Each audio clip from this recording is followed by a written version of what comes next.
Germany ကိုဘာလို့ရွေးတင်နေဆိုတဲ့ပါထူလေးလာပါပြီနော်။ Hello အားလုံးပဲမင်္ဂလာပါရှင်။ လက်ဖြူရဲ့ Great Things About Germany ပါထူလေးမှာပြန်လည်ကြိုဆိုလိုက်ပါတယ်နော်။ဒီနေ့လက်ဖြူ sharing လုပ်ပေးမယ့် topic လေး၃ခုကတော့ high living standard, travel opportunities, economic strength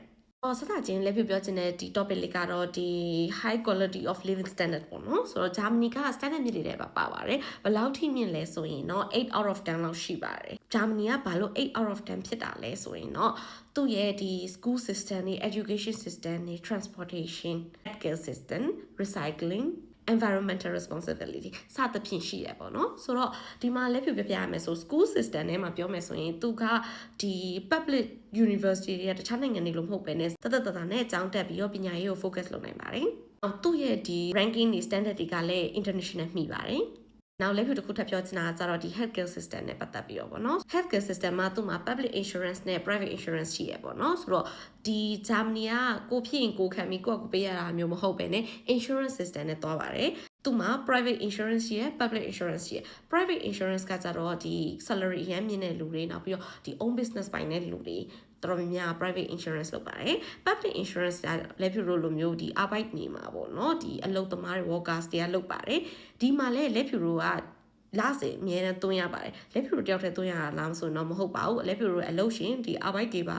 ကိုယ့်အတွက်ဒီ insurance ကိုတက်ဆောင်ပေးရတယ်ပေါ့နော်နှစ်ခုပေါင်းပြီးတော့မှ insurance သွားတာပါဆိုတော့လက်ဖြူကဥပမာပိုက်အောင်လို့ထားပါတော့ဆေးရုံသွားတယ်ဆေးရုံမှာတစ်ခုခွဲရမယ်ပေါ့နော်ဒီ no for OP ဖြစ်သွားတယ် emergency လောက်ရမယ်ပါညာဆိုရင်လည်းလောက်ရတဲ့ဒီ treatment အတွက်ကိုလက်ဖြူကတပြားမှပေးစရာမလိုပါဘူး insurance ဘက်ကနေဆောင်သွားတာဖြစ်ပါတယ်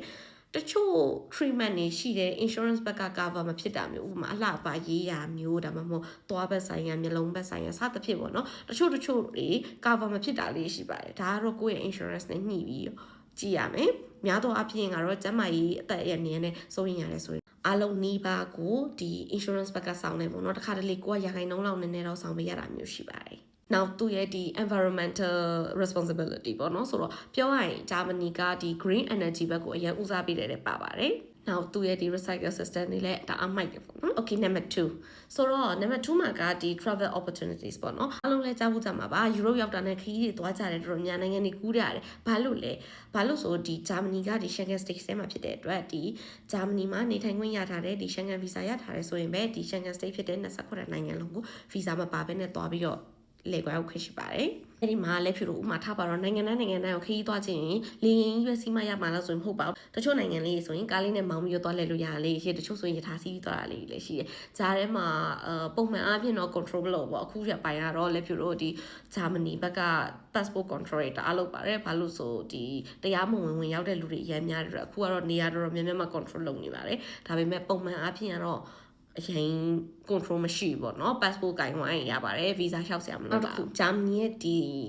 economic strength ပေါ့နော်ဆိုတော့ Germany က Euro ထဲမှာဆိုရင် largest economy country ဖြစ်တယ်ပေါ့နော်ကမ္ဘာလုံးနဲ့ရှင်မယ်ဆိုရင်တော့၄နေရာမြောက်ကိုချိန်ယူထားပါတယ် Germany မှာတော်တော်လေး popular ဖြစ်တာကတော့ဒီ industrial powerhouse တွေပေါ့နော်ပြီးရင် innovation နဲ့သက်ဆိုင်ရာတွေ permanent income ကလည်းမျှတယ်လို့ပြောလို့ရမယ်ပြီးတော့ဒီ global trade တွေရှိရပေါ့နော်နောက်တစ်ခုက Germany မှာကလုံသားအရန်လုံအပ်နေဖြစ်ပါတယ်တကယ်လည်းအလုပ်တွေခေါ်ယူနေပါတယ်အဲ့တော့လက်ဖြူဒီ video လေးမှာ recommend ပေးချင်တာရှိပါတယ် Germany ကိုစိတ်ဝင်စားတယ် Germany မှာအလုပ်သွားပြီးလုပ်ချင်တယ်ဆိုရင်တော့ German စာကိုခုတည်းကကြိုပြီးသင်ထားပါလို့ပြောချင်ပါတယ်ဘာလို့ဆိုဒီဘက်မှာအလုပ်တွေခေါ်နေတဲ့အချိန်မှာအလုပ်ရှင်တွေကလိုအပ်တဲ့အချက်တွေတော့ပေးတယ်ပေါ့နော်ကိုဒါတွေဖြစ်ရမယ်ဆိုတဲ့အချိန်မှာကိုက German စာတစ်ခုတည်းနဲ့ကြောင့်နောက်ကျပြီးကျန်နေရမျိုးဖြစ်တတ်ပါတယ်ကိုကသူများရဲ့လည်းအတက်တွေရောစူးစမ်းနေတဲ့အချိန်မှာကိုလည်းနောက်မကြအောင်လို့ German စာအမြဲလေ့လာနေပါတင်ထားပါလို့လည်းပြပြချင်ပါတယ်ဆိုတော့လက်ပြရဲ့ part 2 video လေးကိုဒီမှာပဲဆုံးသက်လိုက်ပါရမယ် 3 လေးနဲ့နောက်ပတ်ကြရင်လာမယ်နော်ဆိုတော့အားလုံးပဲ Chusikovsky ပါ video လေးကြည့်ပြီးတဲ့အတွက်အားလုံးကိုကျေးဇူးတင်ပါတယ် like and share လေးလုပ်သွားလို့ရပါတယ်လို့